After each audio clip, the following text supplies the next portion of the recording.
Hayo yakijiri, spika wa kaunti ya Isiolo Mohamed Roba ameachiliwa kwa bondi ya shilingi $100,000 na maafisa wa polisi wa Machakos baada ya kukamatwa na afisa wa DCI katika hoteli ya Machakos saa 7 usiku wa kuamkia leo.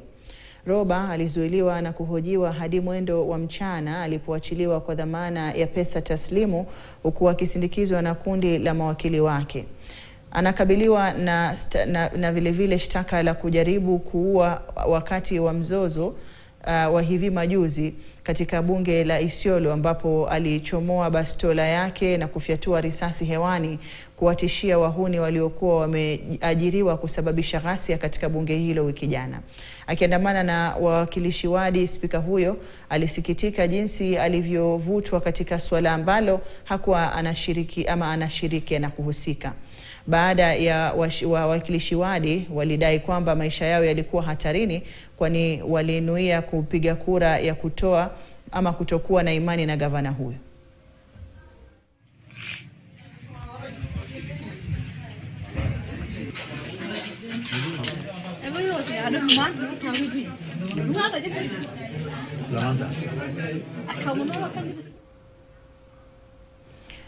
Na kando na hayo, zaidi ya walimu wa